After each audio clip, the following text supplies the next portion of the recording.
जर नुसतीच कल्पना चांगली आहे आणि चित्र खराब काढलेलं आहे, कधी काही त्याचा उपयोगच होणार नाही, त्याचा काही प्रभावच पडणार नाही. उत्तम चित्र काढलंय पण कल्पना दळिद्री, काही प्रभाव पडणार नाही. मला असं वाटतं इतकी वर्ष उत्तम कल्पना आणि उत्तम रेखाटन सरांनी गेले 75 वर्ष ते सर करतायत, हे काही साधी सोपी गोष्ट नाही आहे. मी अनेकदा म्हणतो की चुकीच्या देशात जन्माला आलेली माणसं आहे ती.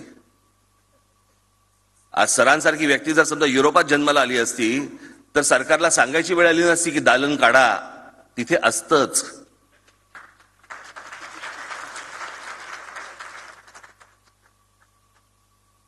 हे खास करून आपल्याला युरोपामध्ये दिसतं जास्ती करून. मी एकदा डेव्हिड लो यांची पुस्तकं आणायला गेलो होतो लंडनला. मला कळलं की एक दुकान आहे, त्या दुकानामध्ये डेव्हिड लोची पुस्तकं मिळतील. डेव्हिड लो म्हणजे जगविख्यात व्यंगचित्रकार, मोठे.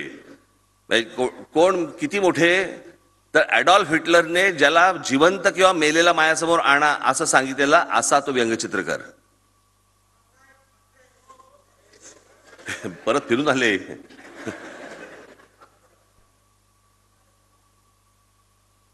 मी त्या दुकानात गेलो. एक वयस्कर माणूस, साधारणपणे एक 70-72चा माणूस त्या काउंटरवरती बसला होता. त्याच्या बाजूला असे 2-3 रॅक होते. मी त्याला विचारलं, म्हटलं मला डेव्हिड लोची पुस्तकं पाहिजेत. तर त्याने जस्ट असं भारतीय चेहरा असं केलं. मी त्यातली डेव्हिड लोची पुस्तकं काढली, अशी बाजूला काढली, बरीच काढली. त्याच्या किमती बऱ्याच होत्या. सर्वसाधारणपणे त्यांनी माझ्याकडे अत्यंत तुच्छपणे पाहिलं, कारण भारतीय चेहऱ्यावरती खरेदी करणार असं काही दिसत नाही. हे हल्ली बदललंय. आता मी परदेशामध्ये जेव्हा गेलो होतो त्यावेळेला एका ठिकाणी गेलो, त्यावेळेला माझ्या बायकोने काहीतरी खरेदी करायला गेली तर तिने त्या बाईने विचारलं की तुम्ही अंबानी फॅमिलीचे आहात का म्हणून.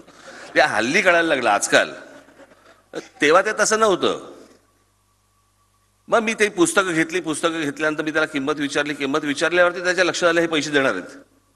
तो उत्साहात आला, खाली गेला. मग त्यांनी एक काही मग्ज होते, आपण कॉफीचे मग्ज असतात तसे मग्ज होते, त्याच्यावरती डेव्हिड लोची चित्र होती. ती मला वरती आणून दिली की हे तुम्हाला हवंय का वगैरे वगैरे.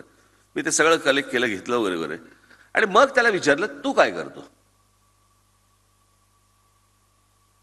बाबा ना, मी तुम्हाला सांगतो, मला ना धक्काच बसला.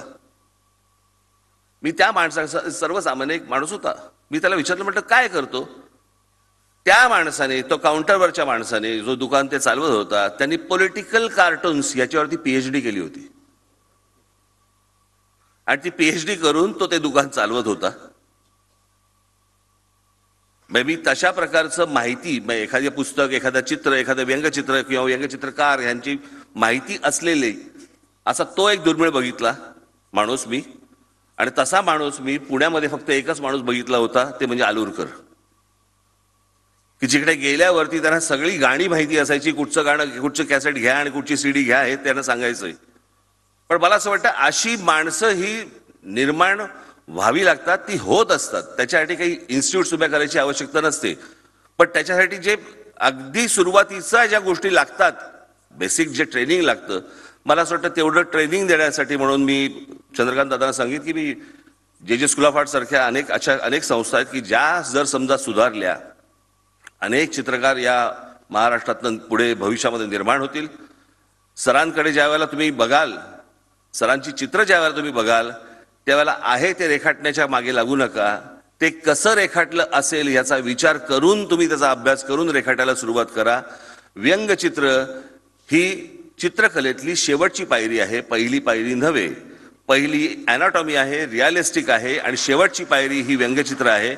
म्हणून मला असं वाटतं कुठच्याही व्यंगचित्रकाराला मागे लागताना, खास करून सरांसारख्या, की त्याचं इतकं सिम्प्लिफाईड पद्धतीने ज्या प्रकारे सरांनी आजपर्यंत चित्र उभी केलेली आहेत, हे सोपं नव्हे. त्याच्यासाठी मला असं वाटतं येणाऱ्या पुढच्या पिढ्यांनी, पुढच्या सगळ्या तरुण लोकांनी, तरुणींनी मला असं वाटतं रिअलिस्टिक आणि ॲनाटॉमीचा अभ्यास करून सरांच्या चित्रकलेच्या आणि व्यंगचित्रांच्या मागे लागावं अशी मी प्रार्थना त्यांना करीन. सर, आज आपण 99 वर्ष पूर्ण करतात, 100व्या वर्षात पदार्पण करतात. आपला हात थांबू देऊ नका.